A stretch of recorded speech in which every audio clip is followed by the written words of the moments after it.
Our next speaker is Nancy Thomas, co-founder and proprietor of Mezze Restaurant Group.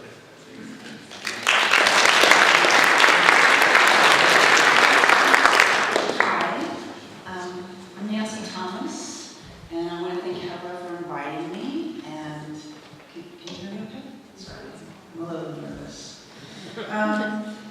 And I was trying to think about what I could come up here and talk about, and Frederica asked me to come up and tell a story about myself, and not just about the businesses I run.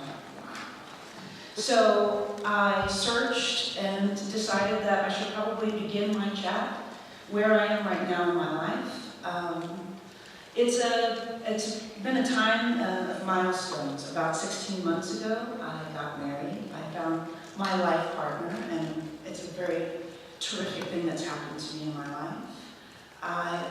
Last December, it was a really hard time. I lost my father. And that was a time to bring the family together, a time for reflection, and we all at that time take a little inventory. For me, I thought I've worked really hard and I need to make sure that I do the things in life that are important to me and with my family. So my father was from Oklahoma. I grew up in Oklahoma City, and my mother is from Morocco. And I asked my husband, I said, don't you think we should really, I've always wanted to go to Morocco with my mother.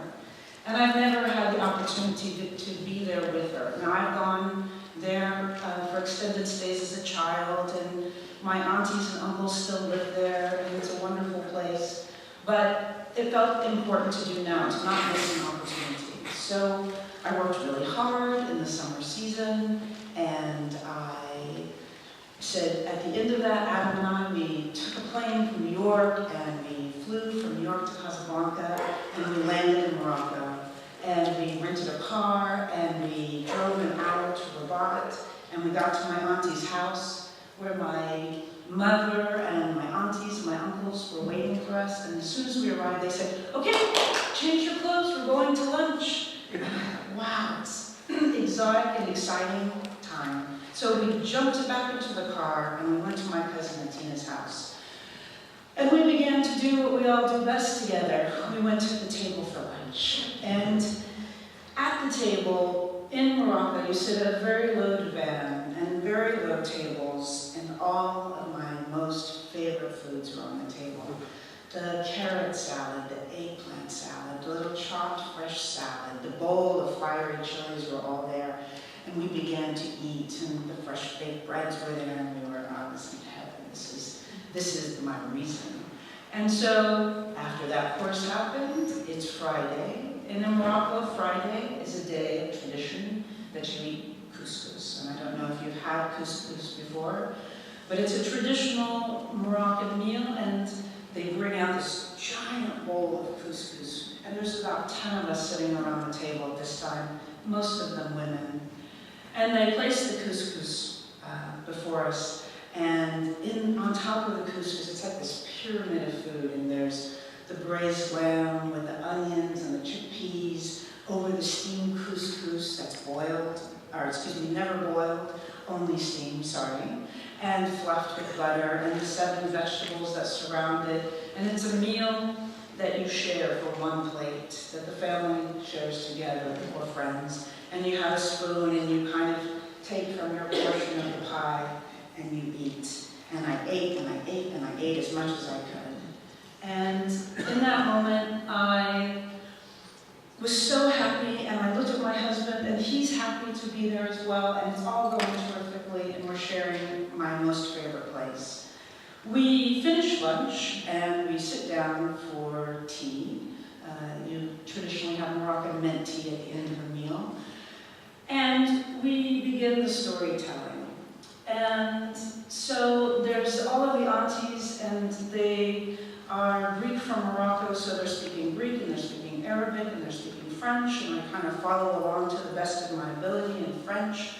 And then every once in a while I ask for the story to be translated. It seems important. And it's really the reason I wanted to be there with them. I wanted to learn these stories.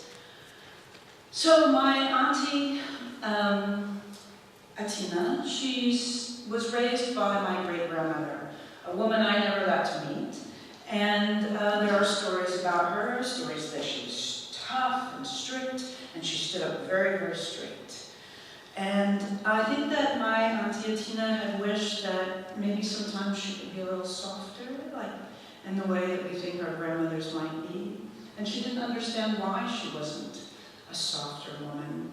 And then she said, as an adult, she got to go to Greece, where my grandparents and my great-grandmother were from, in the Peloponnese Islands.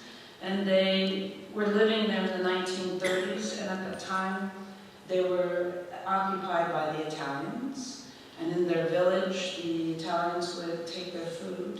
And so my great-grandmother would have to go sneak away in the middle of the night and find food to be able to feed her family.